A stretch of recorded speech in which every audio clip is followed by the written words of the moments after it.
Number 14। 1857 की क्रांति के दौरान अंग्रेज़ों ने ताज को काफ़ी नुकसान पहुंचाया। उन्होंने लैपिस लाजुली जैसे कई बेशकीमती रत्नों को ताज में हे गाइस, तो गाइस मैं आ गया हूँ आपके लिए एक अनसीन और ऐसे रैंडम फैक्ट जो आपने आज से पहले ना कभी सुने होंगे ना देखे होंगे। तो वीडियो शुरू करने से पहले अगर आपने मेरे चैनल को सब्सक्राइब नहीं किया तो कर लें और इस वीडियो को ज्यादा से ज्यादा लाइक करें। तो चलिए वीडियो को स्टार्ट करते हैं। अमेरिका के पूर्व राष्ट्रपति बिल क्लिंटन जब भारत आए थे तो ताजमहल को देखने के बाद उन्होंने कहा था, आज मुझे एहसास हुआ इस दुनिया में दो ही तरह के लोग हैं, एक वो जिन्होंने ताज देखा है, दूसरे वो जिन्होंने ताज नहीं देखा।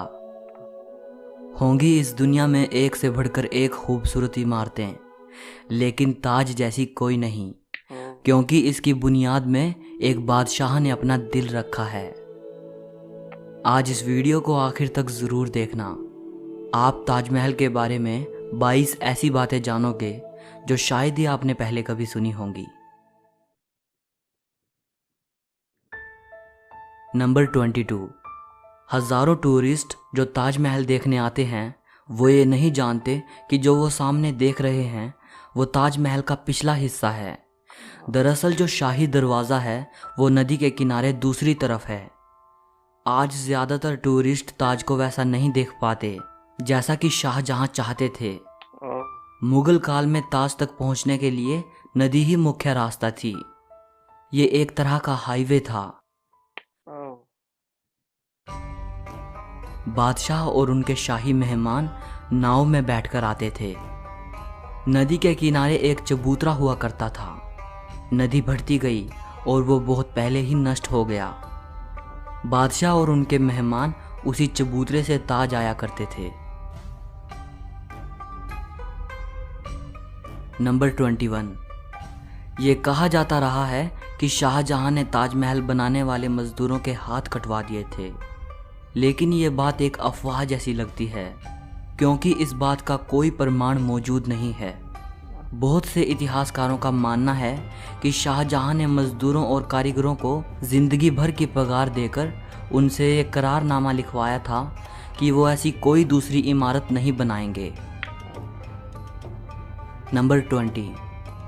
ताजमहल की जो 4 मीनारें हैं ये बिल्कुल सीधी नहीं खड़ी हैं, बल्कि चारों बाहर की ओर हल्की झुकी हुई हैं और इन्हें ऐसा ही बनाया गया था ताकि भूकंप जैसी आपदा आने पर अगर ये गिरे भी तो बाहर की ओर गिरें और मुख्य मकबरे को कोई नुकसान ना पहुंचे। नंबर 19। कुतुब मीनार भारत की सबसे ऊंची मीनार है, लेकिन शायद आपको जानकर हैरानी हो, ताजमहल की ऊंचाई कुतुब मीनार से भी ज़्यादा है। ताजमहल 73 मीटर ऊंचा है, जबकि कुतुब मीनार की ऊंचाई 72.5 मीटर है। नंबर 18। दुनिया में जितनी भी ऐतिहासिक इमारतें मौजूद हैं उनमें से सबसे सुंदर कैलीग्राफी ताज पर हुई है। जैसे ही आप ताज के बड़े दरवाजे से अंदर जाते हो, दरवाजे पर लिखा ये सुलेख आपका स्वागत करता है, हे आत्मा, तू ईश्वर के पास विश्राम कर, ईश्वर के पास शांति के साथ रहे और उसकी परम शांति तुझ पर बरसे। ये कैलीग्राफी थुलूट लिपि में है। इस कैलीग्राफी को डिज़ाइन करने वाले का नाम अब्दुल हक था, जिसे ईरान से बुलाया गया था। शाहजहां ने उसकी चकाचौंध कर देने वाली कला को देखते हुए उसे अमानत खान नाम दिया, उपाधि के तौर पर। नंबर 17। जिस वक्त शाहजहां बादशाह बने वो मुग़ल सल्तनत का सबसे सुनहरा दौर था, या यूं कहें शाहजहां का ज़माना मुग़ल हुकूमत की बसंत जैसा था। चारों तरफ अमन और खुशहाली थी। प्रजा के लिए बादशाह का हुक्म ही सबसे ऊंचा होता था। शाहजहां की बादशाहत में लड़ाइयाँ नहीं होती थी। वो ज़बरदस्त शान व शौकत ऐशो इशरत का दौर था। बादशाह को बड़ी बड़ी इमारतें बनवाने का शौक़ था। उन्होंने मुग़ल वास्तुकला के साथ भारत के प्राचीन इतिहास को मिला दिया था। नंबर 16। ऐसी भव्य इमारत दुनिया ने पहले कभी नहीं देखी थी। इसके लिए सफ़ेद संगमरमर राजस्थान के मकराना से लाया गया था। जेड और क्रिस्टल चाइना से मंगवाया गया था। लैपिस लाजुली अफ़गानिस्तान से आया था, टर्कोइस तिब्बत से, जैस्पर पंजाब से, सैफायर श्रीलंका से और कार्नेलियन अरब से आया था। कुल मिलाकर ऐसे ही 28 किस्म के बेशकीमती रत्नों को सफ़ेद संगमरमर में जड़ा गया था। इन सब चीज़ों को विदेश से आगरा लाने के लिए 1000 से भी ज़्यादा हाथी इस्तेमाल किए गए थे। नंबर 15, ताजमहल आज से करीब 400 साल पहले 1631 में बनना शुरू हुआ था और ये 22 साल बाद 1653 में पूरा हुआ। इसका निर्माण 20,000 कारीगरों और मजदूरों ने किया था। वास्तुकला का इससे शानदार नमूना दुनिया में दूसरा कोई भी नहीं। ताजमहल के निर्माण के लिए हर चीज़ को हीरे की तरह परख कर चुना गया था। ताजमहल की दीवारों पर जो नक्काशी है, इसकी तकनीक इटली के कारीगरों से सीखी गई थी। उज़्बेकिस्तान के बुखारा से संगमरमर को तराशने वाले कारीगर बुलाए गए थे। ईरान से संगमरमर पर कैलीग्राफी करने वाले कारीगर आए थे और पत्थर को तराशने के लिए बलूचिस्तान के कारीगरों को बुलाया गया था। नंबर 14, 1857 की क्रांति के दौरान अंग्रेज़ों ने ताज को काफ़ी नुकसान पहुंचाया। उन्होंने लैपिस लाजुली जैसे कई बेशकीमती रत्नों को ताजमहल की दीवारों से खोदकर निकाल लिया था।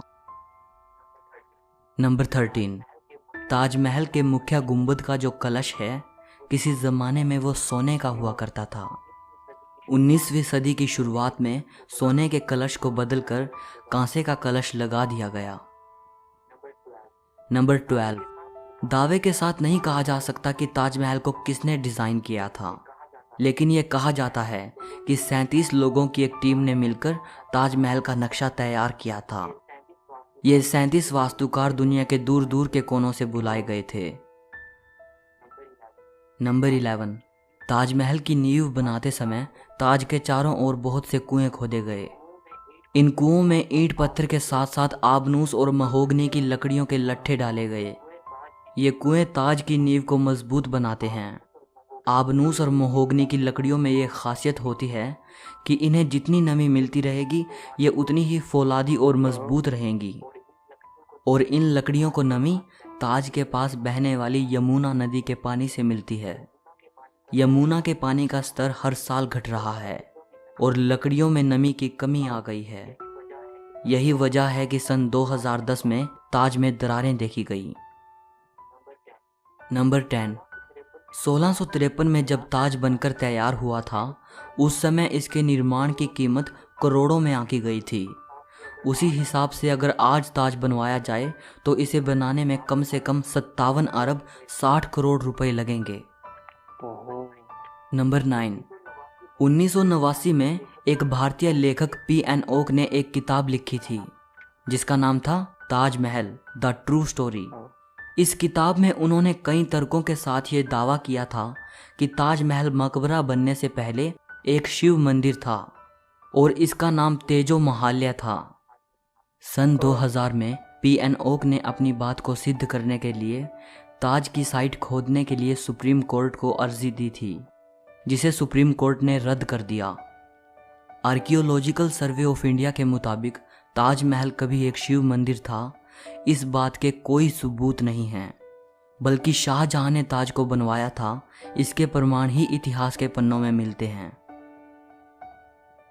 नंबर 8, एक कहानी प्रसिद्ध है कि शाहजहां यमुना नदी के दूसरी तरफ काले संगमरमर से ऐसा ही एक और काला ताजमहल बनाना चाहते थे। कहा जाता है कि शाहजहां मुमताज़ की तरह अपने लिए भी एक मकबरा बनाना चाहते थे, लेकिन इससे पहले कि वो काला ताजमहल बनवा पाएं, औरंगज़ेब ने उनको कैद खाने में डलवा दिया। लेकिन इतिहासकार कहते हैं कि ये बाद में बनाई गई मनगढ़ंत कहानियां हैं। जिस जगह शाहजहां के काला ताज बनवाने की बात कही जाती है, वहां कई बार खुदाई की जा चुकी है, लेकिन ऐसा कोई सबूत नहीं मिला जिससे ये पता चले कि शाहजहां काला ताज बनवाना चाहते थे। नंबर 7, ताजमहल का डिज़ाइन हुमायूं के मकबरे से प्रेरित दिखता है। हुमायूं शाहजहां के परदादा थे।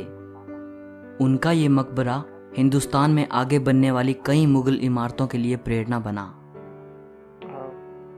नंबर 6, दूसरे विश्व युद्ध में सरकार ने मकबरे के चारों ओर बांस का घेरा बनाकर सुरक्षा कवच तैयार कराया था, जिससे कि हवाई बमबाजों को भ्रमित किया जा सके और ये जर्मन और जापानी हवाई हमलों से सुरक्षा प्रदान कर पाए।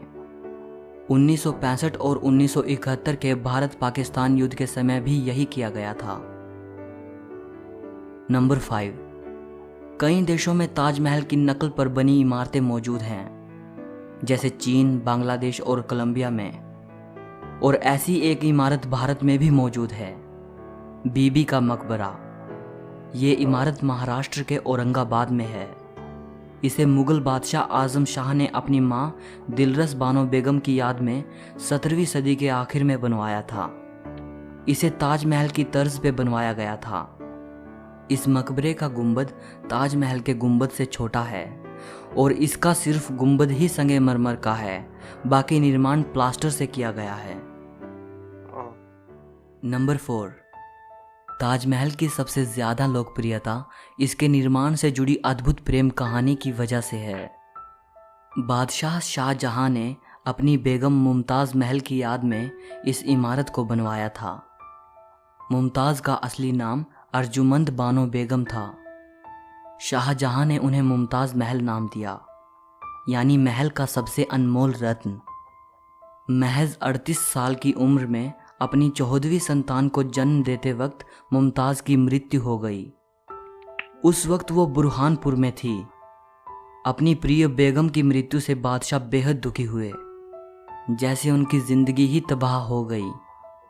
और आखिर उनकी याद में शाहजहां ने ताज को बनवाने का फरमान जारी किया। नंबर 3, पहले मुमताज़ को बुरहानपुर में ही दफनाया गया। इसके बाद शाहजहां ने ताज को बनवाना शुरू किया। तब बुरहानपुर से मुमताज़ के शव को निकालकर जहां ताजमहल बन रहा था उसके पास एक बगीचे में दफनाया गया। ताजमहल को तैयार होने में 22 साल लगे। तब तक मुमताज़ का शव बगीचे में बनाई गई कब्र में ही दफन रहा। बाद में उसे ताजमहल के अंदर मुख्य गुंबद के नीचे दफनाया गया। नंबर 2, शाहजहां का सारा ध्यान ताज को एक खूबसूरत रूप देने में लगा रहा। इसी बीच शाहजहां के ही बेटे औरंगजेब ने आगरा पर हमला कर अपने पिता को कैद कर लिया। शाहजहां से पूछा गया कि वो क्या चाहते हैं, तो उन्होंने कहा कि उनको ऐसी जगह पर कैदी बनाकर रखा जाए जहां से वो सीधे ताज को देख पाएं, और उनकी ये ख्वाहिश पूरी कर दी गई।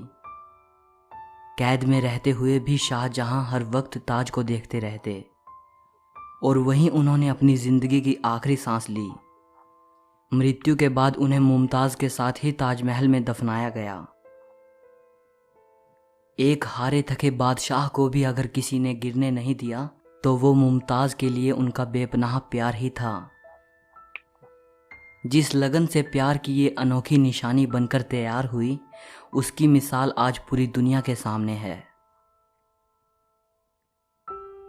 नंबर 1, कवि रविंद्रनाथ टैगोर ने ताजमहल के बारे में लिखा है, वक्त के गाल पर एक आंसू, हमेशा हमेशा के लिए। उन्होंने ताज की छवि वक्त के गाल पर एक थमे हुए आंसू के रूप में बयान की है। शाहजहां जानते थे कि ये दौलत, ये ताकत और ये शान शौकत एक दिन सब खत्म हो जाएगा। उन्होंने सोचा कि कुछ ऐसी यादगार चीज़ बनाई जाए जो हमेशा रहे, और शाहजहां ने अपनी प्रिय की याद में ताज को बनवाया। आज बादशाह नहीं रहा, उनकी हुकूमत नहीं रही, और उसकी सल्तनत को भी ख़त्म हुए कई ज़माने गुजर गए। बस एक ताज है जिसने बादशाह की सदियों पुरानी प्रेम कहानी को खुद में संजोए रखा है। प्रकृति की गोद में चांद से जगमगाती ये भव्य इमारत सदियों से दो प्रेमियों के प्यार की अमर कहानी सुनाती आई है और सदियों तक सुनाती रहेगी। सो इस वीडियो के लिए इतना ही। तो गाइस वीडियो कैसी लगी कमेंट में अपनी राय जरूर देनी है, और जिसने अभी तक मेरे चैनल को सब्सक्राइब नहीं किया तो कर ले, ताकि यहाँ पर जो जितने भी रैंडम फैक्ट जो आपने आज तक ना सुने होंगे ना देखे होंगे वो आपको यहाँ पर मिलेंगे। तो होप सो आप सब गाइस ने इस वीडियो को एंजॉय किया होगा। अगर एंजॉय किया तो मेरे चैनल को सब्सक्राइब करके बेल के नोटिफिकेशन को ऑन कर लें, और इसको ज्यादा से ज्यादा शेयर करें। मैं मिलता हूँ नेक्स्ट वीडियो में, जब तक के लिए अपना ख्याल रखो। Bye bye. वीडियो अच्छी लगी तो लाइक करें, दोस्तों के साथ शेयर करें और चैनल को सब्सक्राइब कर लें।